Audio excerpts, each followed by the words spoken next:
Biliriz. Taza İkramıç bunlar şunday tarihte birinci yol geliyor da Jogorku Kengештин şunday komitetin jыйыны birinci yol bolup atat. Teрең ыраазычылык билдиребиз, өзүңөрдү убактыңарда аябай келип, бирок жетишпей калдыңар, ошону ошол жерде айтып коеюн. 200ге жакын элдер топтолуп, күттү сиздерди, анан бул жерде да отурушат. Бул маселени бизде Сузак айыл өкмөтүнүн 50 миңден ашык калкы бар. Бирок 12 мектеби бар, ошо Союздан калган мектеби бар. Бир дагы жаңы курулуш болгон жок, ошо учурга чейин. Садыр Нуркожоевич биздин урматтуу ажо президент шайлоо койгондо ошо Аскарата айылына 1998-жылы сел алганда мектепке жер бөлүнгөн. 98-жылы ошо жер азырда турат, мына 275 орундуу 11 жылдык мектепке. Мына проекттер даяр, бардыгы даяр. Ошону сиздер барып көргөн мүмкүнчүлүк болбой калды. Бирок бул маселени Таза Икрамович Жогорку Кеңеште көтөрүп, өкмөткө протокол тапшырманы бергенсиз. Таза Икрамович. Сузак айыл өкмөтүндө бизде Акбар мектебинде 640 орундуу мектеп 3,5 миң бала окуйт азыр. Ошо мына жаңы мектеп курулбайынча бул көйгөй чечилбейт. Ошондуктан урматтуу депутаттар, ошо чечимге киргизип койсоңуздар. Бактыбек Үсенович, бара албай калдыңар, мен ошо элдер күттү, бирок сиздерден неме кылабыз, ошо бир сураныч. Ошо Акбар мектебини толуп кеткен немеси 3,5 миң бала. Өзүңүз көрүп атасыз. Бул Сузак айыл өкмөтү 50 миңден ашык калды. Шерзат, иним, мен пятница күнү учуп келгем деген Акбар мектебин барып көрдүм мен. 700 балага расчет кылынган мектеп бүгүнкү күндө 3200 бала окуп атты. Чындыгында акыбалды билем мен. Азыр жер маселесин тиягынан талашып атасың, биягынан талашып атасың. Аны гостройго коелу. Макулбу?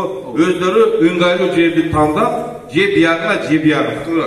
Макул, эч кандай саясаты жок.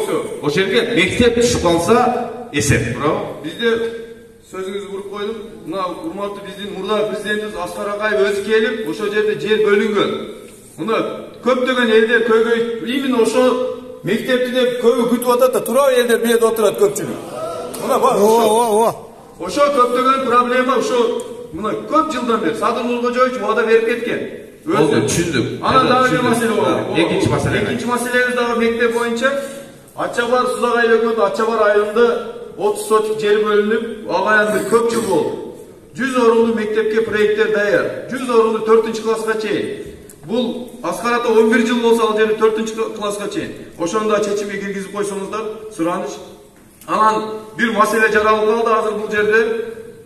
Мен сиздерден суранып кетет элем, урматтуу депутаттар. Мына мурдагы депутат Алтынбек Турдубаев Сулайман бир маселе көтөрүп чыккан, мыйзам. Ошо администрациялар жоюш жөнүндөчү. Ошо мыйзамды кайтарсаңыздар. Кайтарып, действительно областты калтырсаңар болот. Бул администрацияны жоюуга салыш керек.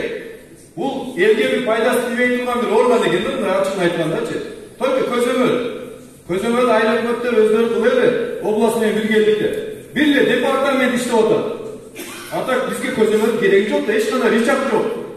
Өзүнүз башкаруу орган айыл өкмөттөр өзүнүн ишин бүтүрүп атат. Бирок бизге бир жаңыланууду алып келбейли, урматтуу депутаттар. Бул администрациялар жоюп салса, канчалаган бюджет, канчалаган экономия. Бекерден ошо только лента кыркан эле барат. Анан только ызы чууп, бири-бириге неме болуп, ушундай экен иш бул жерде. Мен сиздерден ошо неме сураныч, как сунуш катары урматтуу депутаттар, ошо мыйзамды кайтарсаңыздар. Кайтарып администрациялар жоюп салса, канчалаган регламент. Аны түшүнүп турабыз. Административно-территориальная реформа деген закон бар. Ошону Садыр Нуркожоевич өзү айтып жүрөт. Кудай буйрса, но кичине болсо дагы социалдык проблемалар бар чечип алгандан кийин ошого өтөбүз депчи. Ал акимият чойлабы, область акимият чойлабы, ал киши өзү чечет. Не дегенде азыр өлкө башчысы, өкмөт башчысы дагы болуп калган. Өзүңүздөр жакшы билесиздер. Туурабы? Конституцияга ылайык. Туура маселени көтөрдүңөр, туурабы? Рахмат сиздерге. Силерге акимди алмаштырып берсең эле болот экен. Акимдер иштебей туруп, домовой аким деп аткан.